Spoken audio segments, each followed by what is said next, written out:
Hi friends, welcome back to our study house. నేను మీ సంజు సందీప్. ఈరోజు అన్ని న్యూస్ పేపర్లో వచ్చినటువంటి ఇంపార్టెంట్ ఎడ్యుకేషన్ అప్డేట్స్ మరియు కొన్ని ఇంపార్టెంట్ కరెంట్ అఫైర్స్ అయితే గలవు. వీడియోని అయితే ఎక్కడ కూడా స్కిప్ చేయకుండా చివరి వరకు చూడండి. చూసే ప్రతి ఒక్కరు కూడా ఒక లైక్ చేయండి. మొదటి అప్డేట్ మనం చూసుకున్నట్లయితే నేడు గ్రూప్ 1 ఫలితాలు అంటూ రావడం అయితే జరిగింది తెలంగాణ రాష్ట్రంలో. మన తెలంగాణలో 563 పోస్టులకు గాను గ్రూప్ 1 పరీక్షలు అయితే జరిగాయి కదా. సో దీనికి సంబంధించినటువంటి ఫలితాలు అయితే ఈ రోజు అయితే విడుదలైతే కాబోతున్నాయి అన్నమాట. సో ఈ యొక్క ప్రాథమిక మార్కుల వివరాలు ఈ రోజు టీజీపీఎస్సీ అయితే వెల్లడించనుంది. ఈ యొక్క గ్రూప్ 1 ప్రధాన పరీక్షలకు ఎంత 21,093 మంది అయితే హాజరవడం జరిగిందన్నమాట.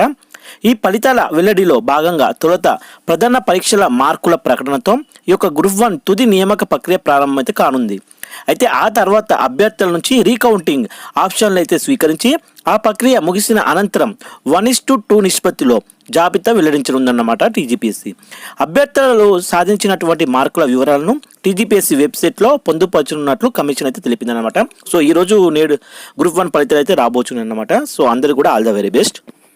నెక్స్ట్ చూసుకున్నట్లయితే మనము ఈ యొక్క గ్రూప్ 1 ఫలితాలతో పాటు గ్రూప్ 2, గ్రూప్ 3 ఫలితాలు కూడా విడుదల కాబోతున్నాయి. హాస్టల్ వెల్ఫేర్ లాంటివి కూడా. సో ఈ రోజు మనకు గ్రూప్ 1 ఫలితాలు అయితే విడుదల కాబోతున్నాయి కదా. మరి గ్రూప్ 2 ఎప్పుడంటే రేపు అనగా 11వ తారీఖు మార్చి 11న ఈ యొక్క గ్రూప్ 2 సంబంధించిన ఫలితాలు అయితే విడుదల కాబోతున్నాయి. దీని తదుపరి గ్రూప్ 3 ఫలితాలు ఎప్పుడంటే 14వ తారీఖు అయితే రిలీజ్ అయితే కాబోతున్నాయి ఫలితాలు గ్రూప్ 3 సంబంధించి. తర్వాత హాస్టల్ వెల్ఫేర్ ఆఫీసర్ చూసుకుంటే 17వ తారీఖున ఫలితాలు అయితే ప్రకటించబోతున్నారు. అలాగే ఎక్స్టెన్షన్ ఆఫీసర్ చూసుకుంటే మనకు 19వ తారీఖున ఈ యొక్క ఫలితాలు అయితే రాబోతున్నాయి. సో ఈ రోజు నుండి 19వ తారీఖు వరకు వరుసగా టీజీపీఎస్సీ సంబంధించిన ఈ యొక్క పరీక్షలు ఉంటాయి కదా, అన్నిటికి సంబంధించిన ఫలితాలు అయితే ఇవ్వబోతుందన్నమాట టీజీపీఎస్సీ. సో అందరికీ కూడా all the very very best friends. Next update చూసుకున్నట్లయితే ఈ నెలలోనే డిఎస్సి అంటూ రావడం అయితే జరిగింది. మనకు ఆంధ్రప్రదేశ్ రాష్ట్రంలో పాపం ఇప్పటి వరకు చాలా మంది అయితే ఆస్పిరెంట్స్ అయితే ఎప్పుడెప్పుడు అని ఈ యొక్క డిఎస్సి యొక్క పరీక్షల కోసం అయితే ఎదురు చూస్తున్నారు. దీనికి సంబంధించినటువంటి నోటిఫికేషన్ త్వరలోనే విడుదల కాబోతుందని ఈ యొక్క విద్యా ఐటీ శాఖల మంత్రి ఉన్నాడు కదా నారా లోకేష్ అయితే చెప్పడం జరిగింది. సో ఈ మార్చి నెలలోనే డిఎస్సికి సంబంధించిన నోటిఫికేషన్ రిలీజ్ చేస్తామని కూడా చెప్పడం జరిగిందనమాట. సో అందరూ కూడా బాగా ప్రిపేర్ అవ్వండి, ముందుగానే మంచిగా రాయాలని కోరుకుంటున్నాను. All the very best friends. Next update చూసుకున్నట్లయితే ఎడ్సెట్ నోటిఫికేషన్ విడుదల అంటూ రావడం అయితే జరిగింది. మన తెలంగాణ రాష్ట్రంలో బీఏడి ప్రవేశాలకు సంబంధించినటువంటి ఈ యొక్క ఎడ్సెట్ నోటిఫికేషన్ అయితే విడుదలైందని చెప్పొచ్చు. ఈ జూన్ 1న ఎంట్రన్స్ ఎగ్జామ్ అయితే నిర్వహించనున్నట్లు కన్వీనర్ ఈ యొక్క వెంకట్రామరెడ్డి అయితే తెలపడం జరిగిందన్నమాట. అయితే ఎల్లుండి నుంచే ఈ యొక్క దరఖాస్తుల ప్రక్రియ ప్రారంభం కానుండగా మే 24 వరకు లేట్ ఫీజుతో కూడా స్వీకరిస్తామని కూడా తెలపడం జరిగింది. ఎస్సీ, ఎస్టీ, దివ్యాంగులు కోసం రూపాయలు 550 కాగా మిగతా వారు 750 ఫీజు చెల్లించాలని పేర్కొనడం జరిగింది. కింద ఇవ్వబడిన వెబ్సైట్ ఉంటుంది కదా, అందులో వెళ్ళి మనం అప్లై అయితే చేసుకోవాలన్నమాట. సో ఇప్పుడు ఎగ్జామ్ ఎప్పుడు ఉంటుంది? జూన్ 1న అయితే ఉంటుంది. చివరి తేదీ ఫీజుతో లేట్ ఫీజుతో ఎప్పటి వరకు అంటే మే 24 వరకు అన్నమాట. సో అప్లై చేసుకునే వారు ఏమైనా ఉంటే తప్పకుండా అప్లై చేసుకోవాలి. నెక్స్ట్ అప్డేట్ చూసుకున్నట్లయితే ఐసీసీ ఛాంపియన్స్ ట్రోఫీలో విన్నర్స్గా మనం భారత్ నిలవడం అయితే జరిగిందన్నమాట.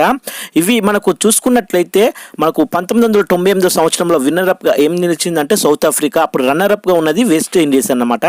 అదే 2000లో చూసుకుంటే విన్నర్ న్యూజిలాండ్ కాక రన్నర్ అప్గా ఉన్నది ఇండియా. 2002లో చూసుకుంటే విన్నర్ ఇండియా, శ్రీలంక అన్నమాట రన్నర్ అప్గా ఇవి. సో 2004 చూసుకుంటే విన్నర్ అప్గా వెస్ట్ ఇండీస్ ఉన్నది, రన్నర్ అప్ వచ్చేసి ఇంగ్లాండ్ ఉండడం జరిగింది. 2006లో winner Australia, runner up West Indies. 2009లో విన్నర్ ఆస్ట్రేలియా కాగా రన్నర్ అప్ ఏముంది న్యూజిలాండ్ ఉండడం అయితే జరిగింది. 2013 సంవత్సరంలో విన్నర్ ఇండియా కాగా రన్నర్ అప్గా ఇంగ్లాండ్ నిలవడం జరిగింది. 2017లో విన్నర్ పాకిస్తాన్ కాగా రన్నర్ అప్ ఇండియా నిలవడం జరిగింది. ఈ 2025లో విన్నర్ ఇండియా కాక రన్నర్ అప్గా ఏ దేశం న్యూజిలాండ్ అయితే నిలవడం జరిగిందన్నమాట. సో ఇందుకోసం ఈ ఫైనల్లో ఎన్ని వికెట్ల తేడాతో 4 వికెట్ల తేడాతో న్యూజిలాండ్పై గెలుపు అయితే సాధించింది మన భారత్. ఈ యొక్క టోర్నీని అజేయంగా ముగించింది ఎవరు? రోహిత్ బృందం అని చెప్పుకోవచ్చు, ఎందుకంటే కెప్టెన్ అతను కదా. సో ఈ యొక్క విజేత ప్రైజ్ మనీ వచ్చి మనం చూసుకుంటే 19,52,00,000 అన్నమాట. రన్నర్ ఆఫ్ జట్టుకు వచ్చేసి ఎంత ఇస్తారు? 9,76,00,000 అన్నమాట. సో ఇప్పుడు మన ఛాంపియన్స్ ఎవరు? మనకి 2025 ఛాంపియన్స్ మన ఇండియా అన్నమాట. ఐసీసీ ఛాంపియన్షిప్గా మన భారత్ నిలవడం జరిగింది. చాలా గౌరవకరం కదా. సో చాలా కంగ్రాట్స్ చెప్పాలి, చాలా కష్టపడి ఆడారు మన భారత టీం. సో అందరికీ కూడా super thank you. Next update చూసుకున్నట్లయితే 58వ టైగర్ రిజర్వ్గా మాధవ్ జాతీయ పార్క్ అంటూ రావడం అయితే జరిగిందనమాట. మధ్యప్రదేశ్లోని ఈ యొక్క మాధవ్ జాతీయ పార్కును 58వ అభయారణ్యం టైగర్ రిజర్వ్గా ప్రకటించారు. అయితే ఈ విషయాన్ని శనివారం నాడు కేంద్ర పర్యావరణ మంత్రి ఉంటాడు కదా భూపేంద్ర యాదవ్, ఇతను ఎక్స్ వేదికగా అయితే పంచుకోవడం జరిగిందనమాట. దీనిపై ప్రధాని నరేంద్ర మోడీ ఆదివారం హర్షం కూడా వ్యక్తం చేశారు. అయితే ఈ యొక్క వన్యప్రాణుల ప్రేమికులకు ఇది అద్భుతమైన వార్త అంటూ, జంతువులను రక్షించడంలో, భూమి సుస్థిరతను కాపాడడం మన భారత్ ఎప్పుడు కూడా ముందంజలోనే ఉంటుందని ప్రధాని ఎక్స్లో కూడా స్పందించడం జరిగిందన్నట్లు. అయితే తాజా పరిమాణంతో మధ్యప్రదేశ్లో ఈ యొక్క అభయారణ్యాల సంఖ్య ఎంతకు చేరిందంట 9కి అయితే చేరడం జరిగింది. నెక్స్ట్ అప్డేట్ మనం చూసుకున్నట్లయితే చేతి రాతతో బడ్జెట్ రూపొందించిన ఛత్తీస్గఢ్ మంత్రి అంటూ రావడం అయితే జరిగిందన్నట్లు. ఈ యొక్క చాట్ జీపీటీ యుగంలోనూ కూడా బడ్జెట్ను చేతి రాతతో రూపొందించి ఛత్తీస్గఢ్ ఈ యొక్క ఆర్థిక మంత్రి ఉంటాడు కదా ఓపీ చౌదరి తన ప్రత్యేకతను అయితే చాటుకున్నారని చెప్పొచ్చు. కంప్యూటర్లో దీన్ని రూపొందించడం కంటే చేతితో రాస్తేనే తన భావాలను, ఉద్వేగాలను, దర్శనికతను, కట్టుబాటును చక్కగా చాటుకోగలననే ఉద్దేశంతోనే ఈ విధంగా చేసినట్లు ఆయన అయితే చెబుతున్నారన్నమాట. దానికోసం 100 పేజీల్లో హిందీలో బడ్జెట్ని అయితే తన ప్రసంగాన్ని రాయడానికి చివరి 4 రోజుల పాటు రోజుకు గంటన్నర ఈ సేపు నిద్రించి మిగిలిన సమయంలో మొత్తం పనిచేస్తుండేవాడినని తెలిపారన్నమాట. సో ఏ భాషలో రాశాడో హిందీ అన్నమాట, గుర్తుపెట్టుకోండి. ఇలా చేతి రాత ఈ యొక్క ప్రతిని రూపొందించడం బహుశా తొలిసారి అయి ఉంటుందని భావిస్తున్నారు. అయితే 1.65 లక్షల కోట్ల అంచనాలతో ఈ 2025 మరియు 26వ ఆర్థిక సంవత్సరం బడ్జెట్ను ఈ నెల 4న ఆయన శాసనసభకైతే సమర్పించారన్నమాట. సో 2005 బ్యాచ్ అయినటువంటి ఐఏఎస్ అధికారి ఆయన చౌదరి 2018లో రాయ్పూర్ కలెక్టర్గా రాజీనామా చేసి భాజపాలో చేరడం జరిగింది. తర్వాత ఆయనకు హిందీపై అపారమైన మక్కువ అన్నట్టు, చాలా ఇష్టం అన్నట్టు హిందీ అంటే. సో 2018లో ఓడిపోయి 2023లో మాత్రం ఎమ్మెల్యేగా నెగ్గి మంత్రి అయ్యారు. ఇప్పుడు ఆయన చేతి రాతతోనే బడ్జెట్ని అయితే రూపొందించాడు. ఎక్కడ మంత్రి అంటే ఛత్తీస్గఢ్ చెందినటువంటి మంత్రి అన్నమాట. ఏ భాషలో రాశారంటే హిందీ భాషలో రాయడం జరిగింది. నెక్స్ట్ అప్డేట్ చూసుకున్నట్లయితే మహిళా సమృద్ధి యోజనకు ఢిల్లీ క్యాబినెట్ ఆమోదం అంటూ రావడం అయితే జరిగింది. శాసనసభ ఎన్నికల్లో ఇచ్చినటువంటి హామీ ప్రకారం ప్రతి నిరుపేద మహిళకు కూడా నెల ఎంత 2500 చొప్పున అందించే ఈ యొక్క మహిళా సమృద్ధి యోజనకు ఢిల్లీ మంత్రివర్గం శనివారం ఆమోదం అయితే తెలపడం జరిగిందన్నమాట. ఈ పథకం కోసం 8,000 కోట్లు 5,100 కోట్లు కేటాయిస్తున్నట్లు ప్రభుత్వం అయితే ప్రకటించింది. పథకం అమలును పర్యవేక్షించేందుకు తన నేతృత్వంలో 3 మంత్రులతో ఒక కమిటీని కూడా నియమించినట్లు సీఎం రేఖా గుప్తా అయితే తెలపడం జరిగింది అన్నమాట. నెక్స్ట్ అప్డేట్ చూసుకున్నట్లయితే సిఐఐ తెలంగాణ చైర్మన్గా శివప్రసాద్ రెడ్డి అంటూ రావడం అయితే జరిగిందన్నట్లు. భారత పరిశ్రమల సమాఖ్య ఈ యొక్క సిఐఐ తెలంగాణ విభాగం చైర్మన్ ఉంటాడు కదా, ఈ 2025 మరియు 26గా Rachamallu forgings managing director R Shivaprasad Reddy అయితే ఎన్నికవడం జరిగిందన్నట్లు. రక్షణ అంతరిక్ష రంగంలోకి అవసరమైన ముఖ్యమైన ఫోర్జింగ్ విడి భాగాలను దేశీయంగా తయారు చేయడంలో ఈయన సంస్థ కీలక పాత్ర పోషిస్తుందని ఈ యొక్క సిఐఐ సభ్యుడిగా ఉన్నటువంటి ఎంఎస్ఎంఈలు రక్షణ ఏరోస్పేస్ పరిశ్రమల అభివృద్ధికి తన వంతు తోడ్పాటును అందించారు. అయితే వైస్ చైర్మన్గా రీసస్టైనబిలిటీ లిమిటెడ్ వైస్ చైర్మన్గా ఎం గౌతమ్ రెడ్డి ఎన్నికయ్యారు. అయితే ఈ యొక్క పర్యావరణ రహిత సేవల రంగంలో ఈయనకు 27 ఏళ్ల అనుభవం కూడా ఉంది.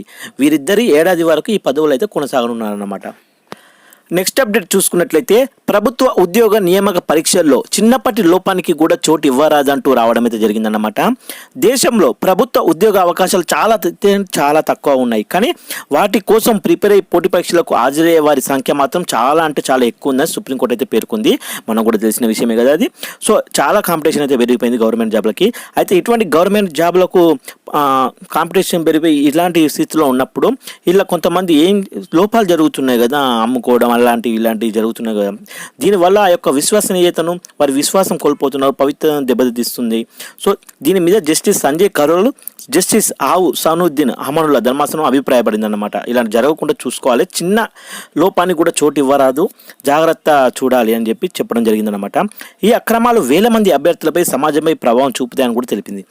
రాజస్థాన్లో అసిస్టెంట్ ఇంజనీర్ సివిల్ ఈ యొక్క ఆటోమస్ గవర్నెన్స్ డిపార్ట్మెంట్ పోటీ పరీక్ష 2022లో నిర్వహణ సమయంలో అప్పుడు జరిగిన అక్రమాలు ఉంటాయి కదా, వాటికి సంబంధించి 2 వ్యక్తులని అయితే నిందితులని ఆ రాష్ట్ర హైకోర్టు బెయిల్ రద్దు చేస్తూ ధర్మాసనం వ్యాఖ్యలు చేసింది. అంటే బెయిల్ ఇవ్వనన్నది అన్నట్టు వాళ్ళకు.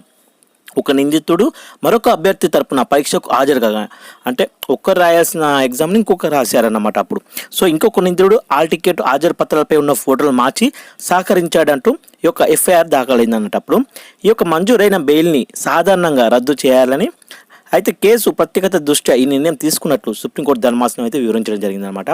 నిందితులు ఇద్దరు 2 వారాల్లోగా సంబంధిత కోర్టులో లొంగిపోవాలని ఆదేశించింది. అలాగే బెయిల్ కోసం అదే కోర్టులో పిటిషన్ దాఖలు చేసుకోవచ్చని కూడా తెలిపిందనమాట. నెక్స్ట్ అప్డేట్ చూసుకున్నట్లయితే నేడు ఇందిరా మహిళా శక్తి మిషన్ ఆవిష్కరణ అంటూ రావడం అయితే జరిగింది.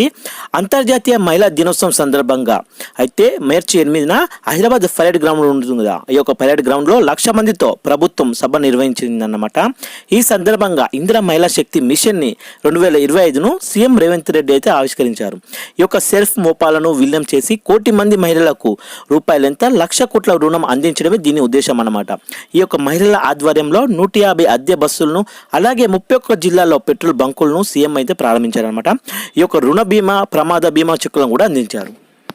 నెక్స్ట్ అప్డేట్ చూసుకున్నట్లయితే 11 నుంచి మారిషస్ పర్యటనకు మోడీ అంటూ రావడం అయితే జరిగిందన్నమాట. ప్రధానమంత్రి నరేంద్ర మోడీ ఈ నెల 11 నుంచి అంటే రేపటి నుంచి అన్నమాట మారిషస్లో 2 రోజుల పాటు పర్యటించనున్నారు. ఈ యొక్క మారిషస్ ప్రధాని ఎవరు నవీన్ రామ్ గులాం ఆహ్వానం మేరకు 12న జరిగే అటువంటి ఆ ద్వీప దేశ జాతీయ దినోత్సవాల్లో మోడీ ముఖ్య అతిథిగా అయితే పాల్గొనున్నారన్నమాట. నెక్స్ట్ అప్డేట్ చూసుకున్నట్లయితే వరంగల్లో గోల్డ్ లోన్ ఏటీఎం ప్రారంభం అంటూ రావడం అయితే జరిగింది. వరంగల్ నగరంలో గోల్డ్ లోన్ ఏటీఎంను సెంట్రల్ బ్యాంక్ ఆఫ్ ఇండియా అందుబాటులోకి అయితే తీసుకొచ్చిందన్నమాట. శుక్రవారం నాడు కొత్తవాడలోని Central Bank of India Warangal branch ఈ యొక్క ఆధునీకరణను managing director CEO MV Rao ముఖ్య అతిథిగా హాజరై ప్రారంభించారన్నమాట. ఈ సందర్భంగా ఆయన మాట్లాడుతూ ఏమన్నారంటే దేశంలోనే తొలిసారిగా ఈ యొక్క ప్రయోగాత్మకంగా వరంగల్లో ఏఐ ఆర్టిఫిషియల్ ఇంటెలిజెన్స్ సాంకేతికతతో రూపొందించినటువంటి ఈ యొక్క గోల్డ్ లోన్ ఏటీఎం యంత్రాన్ని ప్రారంభించామని తెలిపారు. అయితే ఇది కేవలం 10 నుంచి 12 నిమిషాల్లోనే ఆధార్ కార్డు మొబైల్ నెంబర్ ఆధారంగా చేసుకొని ఏటీఎం సాయంతో గోల్డ్ లోన్ ప్రక్రియ పూర్తవుతుందని అయితే చెప్పడం జరిగిందనమాట.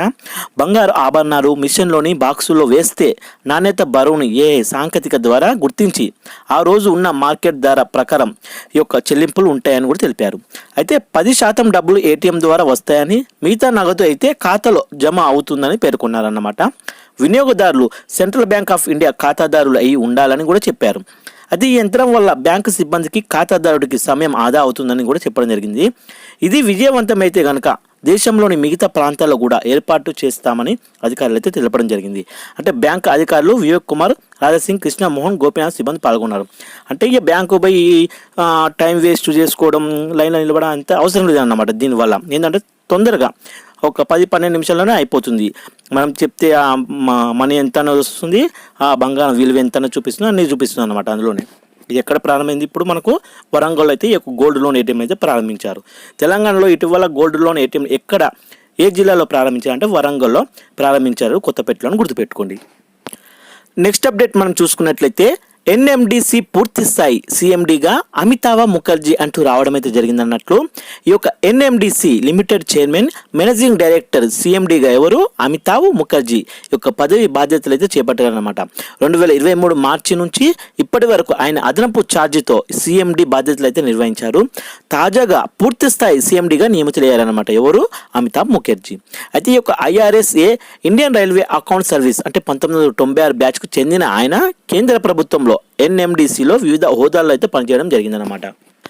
నెక్స్ట్ చూసినట్లయితే జాబిల్లిపై దిగిన మరో ప్రైవేట్ ల్యాండర్ అంటూ రావడం అయితే జరిగింది.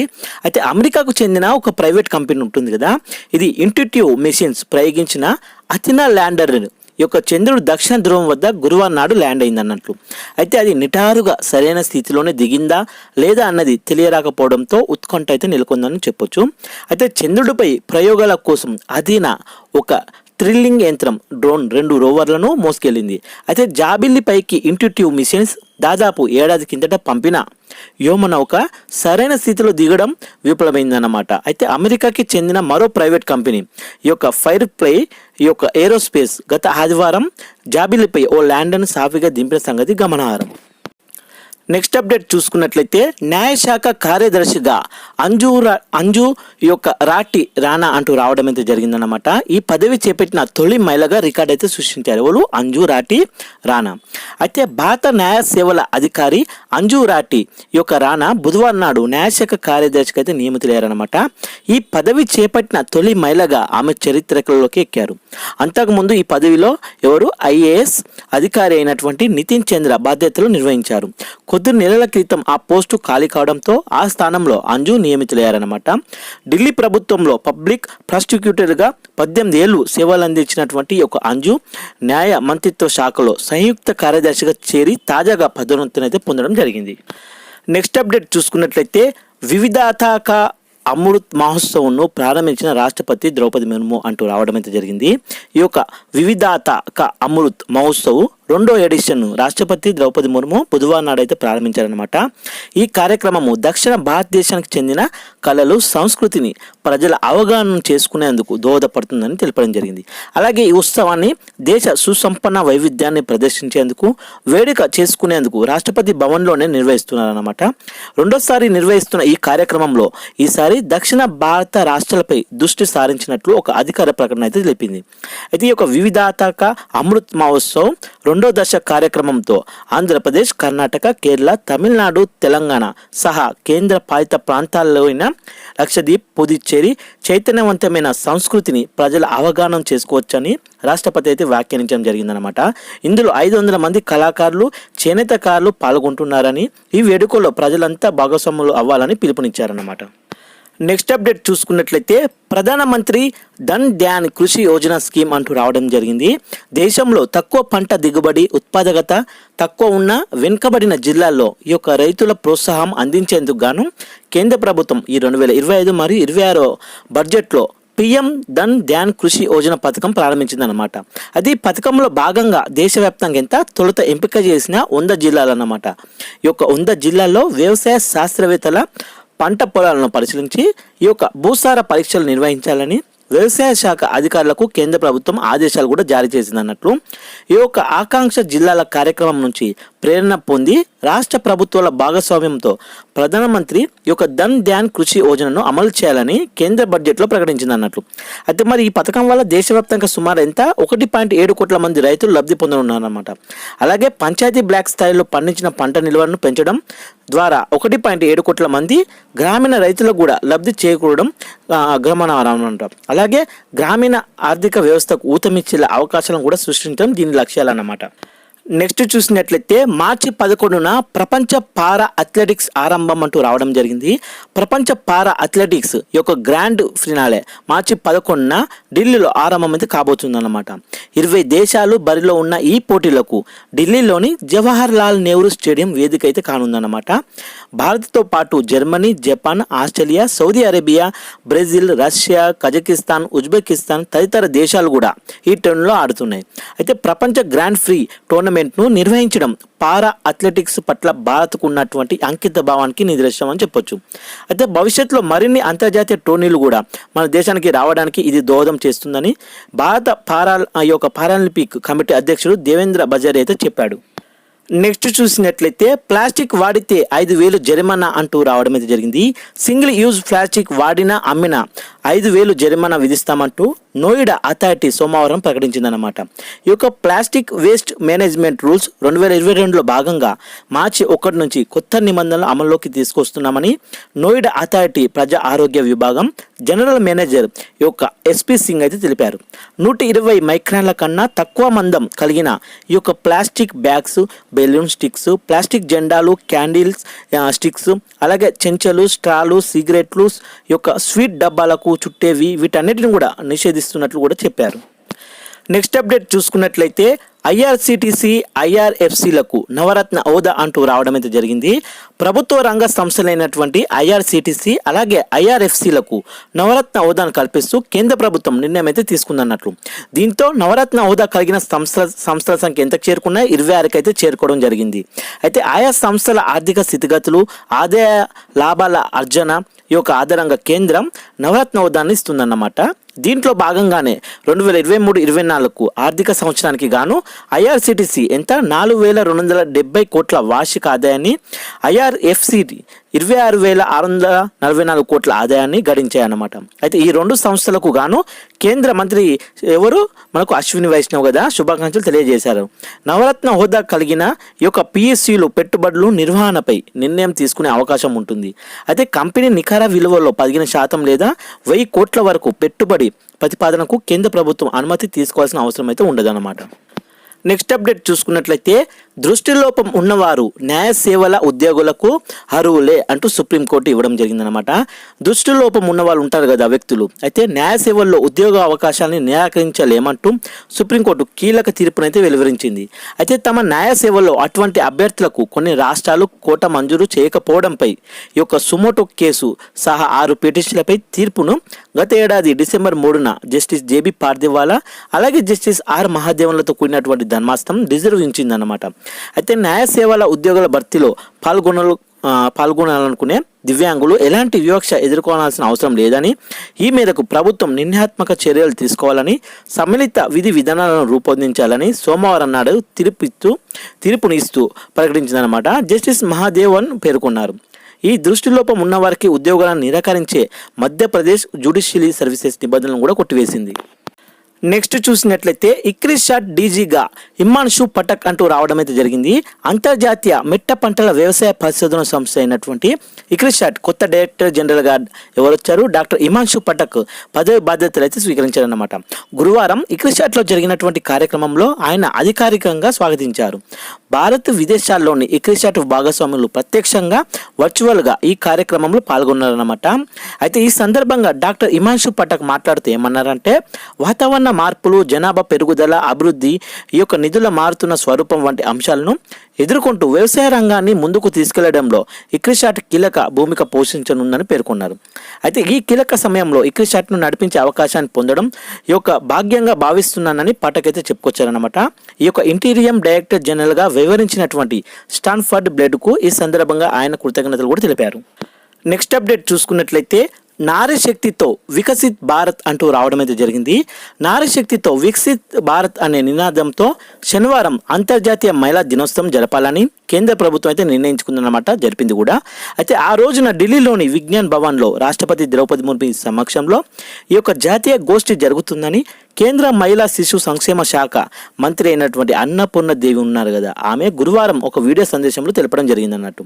అయితే మరోవైపు దేశమంతటా వివిధ రంగాల్లో విజయం సాధించిన మహిళలు తమ గాథలను 8న నమో యాప్ ఓపెన్ ఫోరంలో పంచుకోవాల్సిందిగా ఇప్పటికే ప్రధానమంత్రి నరేంద్ర మోడీ కూడా ఆహ్వానించారు.